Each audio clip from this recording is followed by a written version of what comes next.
Hello everyone, welcome to my channel biology with Manavi bioverse, जहां हम discuss कर रहे थे 11th क्लास एनसीईआरटी का सेकंड नंबर चैप्टर, जिसमें जीव जगत का वर्गीकरण, जिसमें अपन ने मोनेरा, प्रोटिस्टा, फंजाई डिस्कस कर लिया था। आज अपन डिस्कस करेंगे animalia and Plantae kingdom. So let's start. First of all हम देखते हैं कि जंतु जगत में आते हैं विषमपोषी, यूकैरियोटिक एंड बहुकोषी जीव। यूकैरियोट्स मतलब इनमें न्यूक्लियस प्रेजेंट होता है वेल मेम्ब्रेन, डबल मेम्ब्रेन के साथ, एंड ये पोषण के लिए दूसरों पे डिपेंड रहते हैं, एनिमल्स एंड प्लांट्स पे। इनमें सेल वॉल एब्सेंट रहती है, ये प्रपोषी होते हैं तथा इनमें जो भोजन है वो ग्लाइकोजन व वसा के रूप में स्टोर रहता है। अब अपन देखते हैं वायरस का मीन्स क्या हो गया, विषीय तरल। वायरस कैसे होते हैं, अकोशिकीय होते हैं, अति सूक्ष्म संक्रामक कण हैं जो केवल जीवित सेल्स के भीतर ही प्रजनन कर सकते हैं। वायरस पे क्या होता है, प्रोटीन का आवरण पाया जाता है जिसे अपन क्या कहते हैं, कैप्सिड कहते हैं। ये जो कैप्सिड्स है कई कैप्सोमियर्स से मिलकर बने होते हैं। कैप्सिड न्यूक्लिक अम्ल को संरक्षित करता है। वायरस में प्रोटीन के अतिरिक्त आनुवंशिक पदार्थ डीएनए या आरएनए पाया जाता है। अब अपन देखते हैं कि जो प्लांट्स हैं, एनिमल्स हैं और जो बैक्टीरियोफेज है उनमें किस तरह का जेनेटिक मटेरियल पाया जाता है। तो अब अपन सबसे पहले देखते हैं कि जो प्लांट्स है, प्लांट्स के अंदर सिंगल स्ट्रैंडेड आरएनए पाया जाता है। वहीं अगर अपन एनिमल्स की बात करें तो इनके अंदर डबल स्ट्रैंडेड डीएनए या आरएनए पाया जाता है। लेकिन जो बैक्टीरियोफेज है उनमें डबल स्ट्रैंडेड डीएनए पाया जाता है। अपन देखते हैं कि जो डिमित्री इवानोवस्की है, उन्होंने जो तंबाकू का जो मोज़ेक रोग है, टीएमवी का जो मोज़ेक रोग है, उसमें इनको पहचाना तथा उनको वायरस नाम दिया था। अब अपन देखते हैं कि जो वायरस है वो अविकल्पी परजीवी जीव है, यानी कि ये दूसरों पे ग्रो करते हैं। नेक्स्ट अपन देखते हैं वायरोइड्स क्या है, इनकी खोज किसने की थी, टीओ डाइनर ने। ये वायरस से भी छोटे होते हैं, इनमें आरएनए व प्रोटीन आवरण का अभाव होता है। अब अपन देखते हैं plant kingdom. First of all अपन देखते हैं प्लांट किंगडम में अपन देखते हैं कि जो प्लांट्स होते हैं वो यूकैरियोट्स होते हैं तथा इनमें क्लोरोफिल पाया जाता है, यानी कि ये फोटोसिंथेसिस प्रोसेस के थ्रू अपना भोजन खुद बनाते हैं। अपन देखते हैं कि प्लांट्स होते हैं वो मेनली स्वपोषी होते हैं, लेकिन जो कुछ प्लांट्स है वो कीटभक्षी भी होते हैं एंड परजीवी के रूप में भी रहते हैं। अब अपन देखते हैं जो कीटभक्षी, जैसे ब्लैडर वर्ट है, वीनस फ्लाइट रेप है, ये कीटभक्षी प्लांट्स हैं। अमरबेला वो एक परजीवी के रूप में रहती है दूसरे प्लांट्स के ऊपर। प्लांट सेल में सेल वॉल होती है, वो सेलुलोज से बनी होती है। अपन देखते हैं कि जो प्लांट किंगडम है उसको 5 टाइप्स में डिवाइड किया गया है, जैसे सेवाल है, ब्रायोफाइट्स है, टेरिडोफाइटा है, एंड जिम्नोस्पर्म है एंड एंजियोस्पर्म है। प्लांट्स होते हैं उनमें उनके जो लाइफ साइकिल है उनमें मेटाजेनेसिस प्रोसेस पाई जाती है। अपन मेटाजेनेसिस प्रोसेस क्या है, जो गैमेटोफाइट एंड स्पोरोफाइट है वो साइकिल के रूप में चलता है। अब जो गैमेटोफाइट होती है वो अगुणित पीढ़ी होती है, और जो स्पोरोफाइट होती है वो 2n होती है।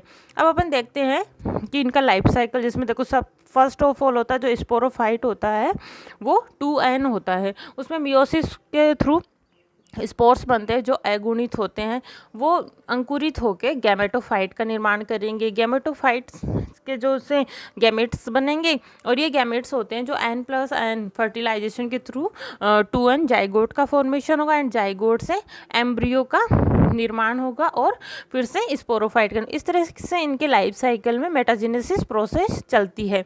अब अपन देखते हैं कि जो प्लांट किंगडम है उनको कितने पार्ट्स में डिवाइड किया गया है। फर्स्ट ऑफ ऑल देखिए, अपन देखते हैं कि ये Thallophyta, bryophyta, pteridophyta, gymnosperm and angiosperm.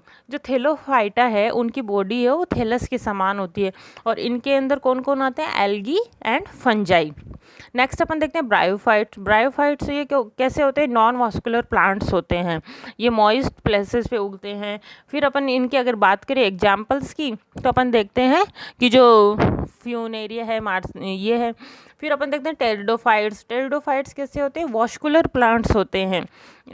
इनका एग्जाम्पल की अगर अपन बात करते हैं तो फर्न है, टेरिस है। ये जिम्नोस्पर्म की अगर बात करते हैं तो ये भी वास्कुलर प्लांट्स हैं, और इनमें अगर अपन इनके एग्जाम्पल्स की बात करते हैं तो ये रहेगा साइकस एंड पाइनस। एंजियोस्पर्म भी कैसे हैं, वास्कुलर प्लांट्स होते हैं। बात करते हैं इनके टाइप्स की, तो डाइकोटिलिडन एंड मोनोकोटिलिडन। तो डाइकोटिलिडन, मोनोकोटिलिडन, उनका अर्थ क्या होगा कि मोनोकोटिलिडन में एक कोटिलीडोन होता है, जबकि डाइकोटिलीडोन में 2 होते हैं। नेक्स्ट अपन बात करते हैं, देखिए ये बैक्टीरियोफेज। बैक्टीरियोफेज में क्या होता है कि ये जो बाहरी आवरण है, जो प्रोटीन कोट होता है, उसे अपन क्या कहते हैं, कैप्सिड कहते हैं। अंदर न्यूक्लिक एसिड होता है, वो सुरक्षित रहता है कैप्सिड के थ्रू। ये इसकी स्ट्रक्चर में अगर अपन बात करते हैं तो देखिए ये जो इसकी बेस प्लेट है और ये जो टेल पॉइंट्स है, इसके थ्रू क्या करता है, जो दूसरा जो परजीवी होता है उसके साथ चिपक जाते हैं। इसकी प्रोसेस में अगर अपन देखते हैं कि जो बैक्टीरियोफेज है वो वायरस नेक्स्ट जो भी अपना जीव है उसके अंदर किस तरह से एंटर करते हैं एंड ग्रो करते हैं। तो देखिए फर्स्ट ऑफ ऑल क्या होता है, बैक्टीरियोफेज इस तरह से अटैच्ड हो जाएगा, फिर जो पेनेट्रेशन है यानी कि ये जीव के शरीर को भेद के अंदर प्रवेश करते हैं, फिर बायोसिंथेसिस खुद की संख्या को बढ़ा लेते हैं और ये सारे एक साथ असेंबल होते हैं और फिर लाइसिस, जैसे ही ये जीव फटता है ये बहुत सारे एक साथ निकलते हैं। अब अपन देखते हैं नेक्स्ट, ये देखिए आप यहाँ से देख सकते हैं, the phage attach to bacterial cell wall using its tail fibre. Next step में अपन देखेंगे, the phage injects its DNA into the bacterial cell. And third process में अपन देखते हैं कि phage DNA takes over the host machinery to produce viral components. अब अपन देखेंगे कि ये देखिए new phages particles are assembled inside the host cell and the host cell breaks and releases new phases. अब अपन देखते हैं प्रॉन्सक क्या होते हैं। प्रॉन्सक आकार में वायरस के समान होते हैं। प्रॉन्सक द्वारा बोवाइन, स्पंजिफॉर्म एनसेफेलोपैथी बीमारी होते हैं, जिन्हें मवेशियों में हम क्या कहते हैं, मैड काउ रोग कहते हैं। नेक्स्ट अपन देखते हैं लाइकेंस। लाइकेन शैवाल तथा कवक के सहजीवी सहवास है। शैवाल को कहते हैं अपन शैवालांश जो स्वपोषी होते हैं, और जबकि कवक को कहते हैं माइकोवाइंट जो परपोषी होते हैं। लाइकेन प्रदूषण के अच्छे सूचक होते हैं, यानी कि जो लाइकेन है वो प्रदूषित क्षेत्रों में नहीं उगते हैं। अब अपन लाइकेन की अगर बात करें तो देखिए जो शैवाल होते हैं स्वपोषी होते हैं, तो ये क्या करते हैं, पोषण खुद बनाते हैं और ये जो कवक के ऊपर है वो परपोषी के रूप में बेस के लिए उन पे डिपेंड करते हैं। Thank you for watching. ये कुछ इस तरीके से अपना एनसीईआरटी का सेकंड चैप्टर था, जीव जगत का वर्गीकरण, जो अपन ने डिटेल में डिस्कस किया है। नेक्स्ट अपना चैप्टर रहेगा चैप्टर 3।